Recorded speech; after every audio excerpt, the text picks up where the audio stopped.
નમસ્કાર મિત્રો, સ્વાગત છે તમારું આપણી આ યુટ્યુબ ચેનલમાં જેનું નામ છે ગુજરાતી જીકેની જમાવટ।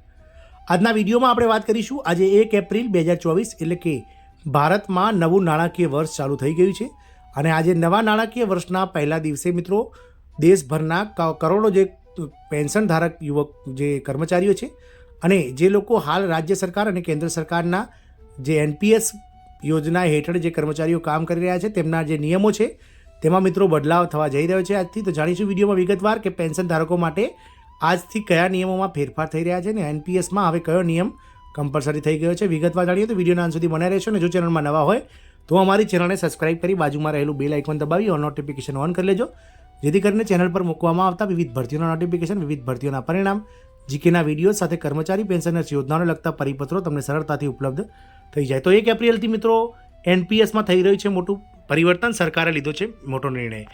એનપીએસને લઈને એક મહત્વપૂર્ણ પર ફેરફાર આવવાનો છે। હકીકતમાં આ ફેરફારો લોગિન પ્રક્રિયા સાથે સંબંધિત છે। અમે તમને જણાવીએ છીએ કે આ માટે સરકાર દ્વારા બેવડી સુરક્ષા વ્યવસ્થા લાગુ કરવામાં આવશે। આમાં એનપીએસ સભ્યોએ આધાર વેરિફિકેશન અને મોબાઈલ પર મળેલા ઓટીપી દ્વારા લોગિન કરવાનું રહેશે।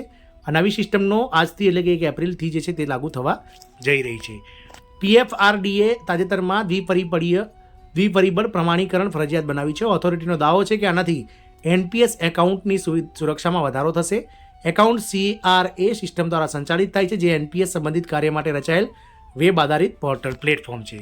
શું હશે નવી વ્યવસ્થા? તો હાલમાં એનપીએસ સભ્યોએ એકાઉન્ટમાં લોગિન કરવા માટે વપરાશકર્તા યુઝર આઈડી અને પાસવર્ડની જરૂર પડે છે। આના દ્વારા એકાઉન્ટમાં લોગિન કર્યા પછી કોઈપણ પ્રકારનો ફેરફાર અને ઉપાડ શક્ય છે। હાલમાં કેન્દ્ર અને રાજ્ય સરકારોના નોડલ અધિકારીઓ CRA સિસ્ટમમાં પ્રવેશ કરવા માટે પાસવર્ડ આધારિત સિસ્ટમ પર આધાર રાખે છે। તેને વધુ સુરક્ષિત બનાવવા માટે તેને આધાર અને ઓટીપી વેરિફિકેશન સાથે લિંક કરવામાં આવશે। હવે આ રીતે ઉપયોગ કરી શકાશે।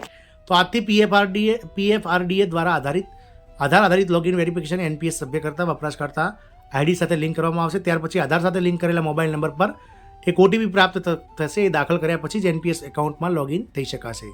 ખાતાની સુરક્ષા કેવી રીતે વધશે? અમે તમને જણાવવા માંગીએ છીએ કે તમે લોગિન પાસવર્ડ આધાર વેરિફિકેશન અને મોબાઈલ ઓટીપી દ્વારા તમારું આધાર એકાઉન્ટ ઓપરેટ કરી શકશો। અન્ય કોઈ તેનો ઉપયોગ કરી શકશે નહીં। જો લોગિન પ્રક્રિયા દરમિયાન 5 વખત ખોટો પાસવર્ડ દાખલ કરવામાં આવશે તો એકાઉન્ટ આપોઆપ બ્લોક થઈ જશે। ફરીથી એક્સેસ મેળવવા માટે તમારે નવો પાસવર્ડ બનાવવો પડશે।